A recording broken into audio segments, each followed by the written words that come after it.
नामस्मरण व एकाग्रता. नामस्मरण करताना चित्त एकाग्र का होत नाही? त्याकरिता काय करावे? नामस्मरण करीत असताना हजार तऱ्हेचे विचार मनात येतात हे खरे. त्यांना आवरण्याचा पहिला उपाय म्हणजे त्या विचारांच्या मागे न जाणे. विचार मनात आले तर त्या विचारांना फाटे फोडून ते वाढवू नयेत. म्हणजेच मनोराज्य करू नये. विचार येतील तसे जातील, तिकडे लक्ष देऊ नये. चित्त एकाग्र होण्याकरताच नामस्मरणाची गरज आहे. चित्ताची एकाग्रता ही फार पुढची पायरी आहे. चित्त चंचल आहे, त्याला कुठेतरी स्थिर करून ठेवल्याशिवाय भागत नाही.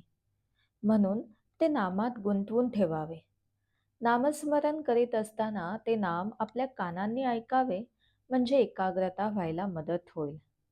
एकाग्रता झाल्याशिवाय नाम घेण्यात अर्थ नाही आणि नामाशिवाय एकाग्रता होणार नाही. या संशयात न पडता साधे सोपे नाम घ्यावे, म्हणजे आपोआप एकाग्रता येईल. दुसरी गोष्ट अशी की ज्याची आपल्याला आवड असते त्यात आपल्याला एकाग्र होता येते. आपल्याला विषयाची आवड असते म्हणून विषयाचे सेवन करताना आपण एकाग्र होतो. मग त्याचप्रमाणे विषयाच्या ऐवजी आपण परमात्म्याची आवड धरली तर त्याच्या ठिकाणीही एकाग्र होता येणार नाही का? म्हणून आज विषयाची जितकी आवड आहे तितकीच देवाच्या प्राप्तीबद्दलही आवड ठेवावी, म्हणजे आपल्याला त्याच्या ठिकाणी एकाग्र होता येईल. एकाग्र होणे म्हणजे त्या ठिकाणी समरस होणे.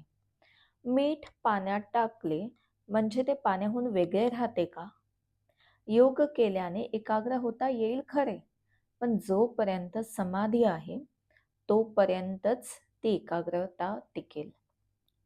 योग केल्याने एकाग्र होता येईल हे खरे, पण जोपर्यंत समाधी आहे तोपर्यंतच ती एकाग्रता टिकेल. सर्वानुभूती भगवत भाव पाहणे हेच खरे एकाग्रतेचे साधन. सर्व ठिकाणी तोच भरलेला आहे असे समजल्यावर द्वैत कुठे राहिले? आणि जिथे द्वैत गेले तिथे आपोआप एकाग्रता आलीच. अशी एकाग्रता साधते तीच खरी समाधी होय.